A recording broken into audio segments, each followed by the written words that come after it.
जय श्री राम दोस्तों, स्वागत है आपका आज की वॉक पे चर्चा में मेरे चैनल भारत का गौरव पे। कॉकरोच, टर्माइट और पैरासाइट्स के ऊपर हमने पिछले 2 दिन बात करी।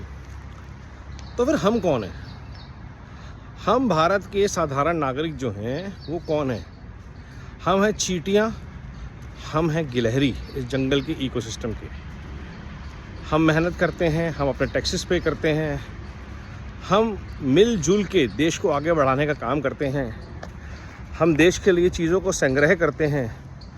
ज़रूरत पड़ने पर गिलहरी की तरह एक एक पत्थर देके मदद करते हैं उन लोगों की जो राष्ट्र निर्माण के लिए पुल बना रहे हैं, ब्रिजेस बना रहे हैं, हाईवेज़ बना रहे हैं, एयरपोर्ट्स बना रहे हैं, पोर्ट्स बना रहे हैं, मेडिकल कॉलेजेस बना रहे हैं, जो देश को आगे बढ़ाने के लिए आत्मनिर्भर बनाने के लिए प्रयासरत हैं।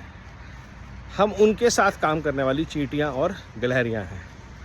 और हमेशा याद रखिएगा, कॉकरोच और दीमकों का सबसे बड़ा डर चींटियाँ होती हैं। ये बहुत बड़ा पैरासाइट का कोई इलाज नहीं है।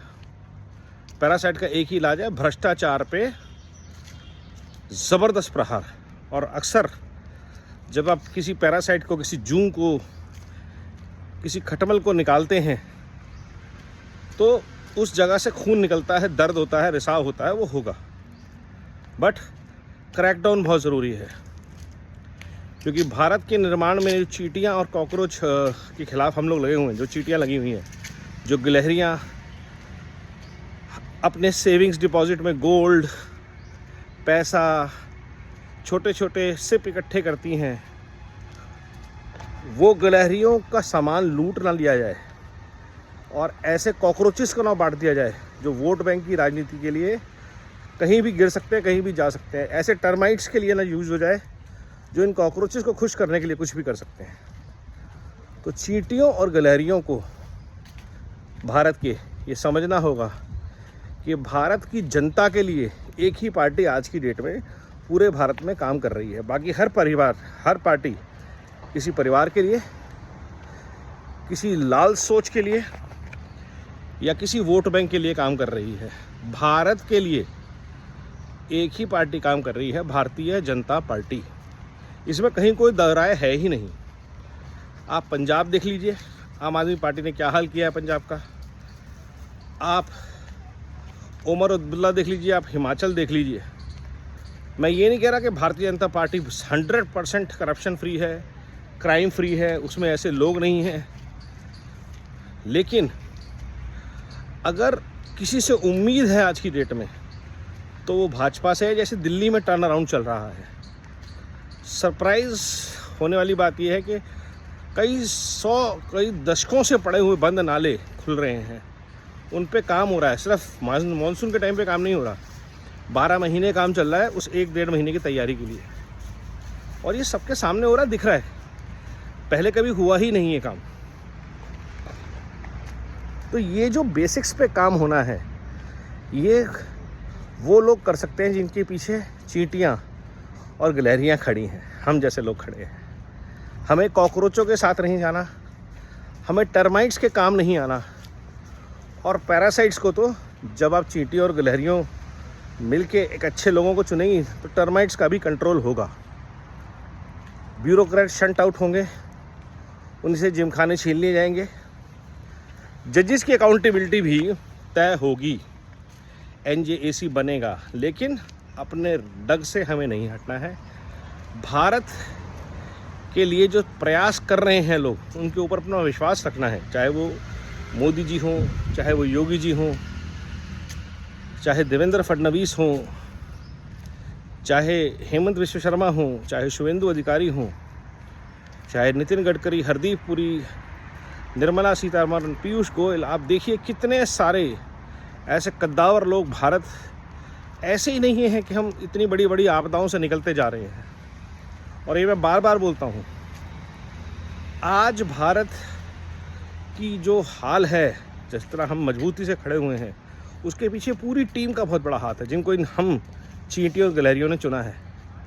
और ये बहुत बड़ा दर्द है इस CTP ग्रुप का, कॉकरोच, टर्माइट और पैरासाइट वाले इकोसिस्टम का, कि उनको सड़कों पे उतरने के लिए लोग नहीं मिलते पैसे देकर भी, उनको इलेक्शन लड़ने के लिए नेता नहीं मिलते, उनको मीडिया में उनकी आवाज़ उठाने के लिए लोग नहीं मिलते। तो ना कॉकरोच है ना टर्माइट है, सहारा सिर्फ पैरासाइट्स का है, जो पुराने लोग इकोसिस्टम में बैठे हुए हैं, जो वकील और जज बैठे हुए हैं, जो ब्यूरोक्रेट्स बैठे हुए हैं, जो इनको कहाँ तक मदद करेंगे वो देखते हैं। वरना ईडी आपके पीछे आ ही रही है। तो देश जो 100 साल में बिगड़ा है उसको ठीक होने में 20-25 साल लगते हैं। 370 गया, हमारे सामने गया, राम मंदिर बना, हमारे सामने बना, CAA लागू हुआ, यूनिफॉर्म सिविल कोड लागू हो रहा है। बहुत सारे ऐसे बदलाव जो हमने कभी सोचे नहीं थे कि भारत में हम देख पाएंगे, और शायद नई जनरेशन को शायद पता भी नहीं है, क्योंकि हमने 25-30 साल का वो संघर्ष देखा है। जो आज बच्चे 20 साल के हैं, वो 8 साल 10 साल के होंगे जब भारत नए तरीके से आज़ाद हुआ था 2014 में। उनको ये सब चीज़ें ग्रांटेड लगती हैं। हाईवेज़ बने हुए हैं, कोई टेंशन नहीं है, फास्टैग चलता है, कोई टेंशन नहीं है, फैसिलिटीज़ अवेलेबल रहती हैं, कोई टेंशन नहीं है। बट हमने वो दिन देखे हैं जब सड़कों पे लूटपाट, गोली मारना आम बात थी। जब सड़कों यहाँ से कहीं शहर से कहीं और जाना हो तो 12-12, 15-15, 20-20 घंटे लगते थे। एयरपोर्ट, रेलवे स्टेशन की हालत क्या थी। वंदे भारत आज के बच्चों के लिए नेचुरल चीज़ है। 1 शताब्दी होती थी कहीं पे दिल्ली, तो वो दिन हमने देखे हैं, हमें उसकी कीमत पता है। आज बच्चों को ये बताना बहुत ज़रूरी है कि देश में क्या बदला है, ताकि जब वो बच्चे 2029 में, 2035 में चुनाव करें तो उनको पता हो कि वो आज की सरकार के लिए चुनाव नहीं कर रहे, वो 15, 20, 25 साल की यात्रा के लिए चुन रहे हैं। चींटियाँ और गिलहरियाँ ही देश को बचाएंगी जब वो कॉकरोचों को ख़त्म कर पाएंगी, क्योंकि कॉकरोच बनते हैं दीमक की ताकत, और दीमक बनाती है पैरासाइट्स, और वो पैरासाइट्स दीमक को बाद में सपोर्ट करते हैं, कॉकरोच को सपोर्ट करते हैं। इकोसिस्टम में बार-बार एक्सप्लेन कर रहा हूँ। जो लोग आपको फिल्टर में नज़र आते हैं इसमें, चाहे वो पैरासाइट, दीमक और कॉकरोच के बीच में शिफ्ट होते हुए योगेंद्र यादव जैसे लोग हों, या पैरासाइट और टर्माइट के बीच में शिफ्ट होते हुए कपिल सिब्बल और अभिषेक मनु सिंघवी जैसे लोग हों, समझिए, पहचानिए ऐसे लोगों को अपने आसपास, अपने राज्य में, अपने क्षेत्र में, और उनसे सावधान रहिए, औरों को भी सावधान कीजिए। भारत के निर्माण में चींटियों और गिलहरियों का योगदान हमेशा रहेगा, रहना चाहिए। नमो भारत, वंदे मातरम, जय हिंद।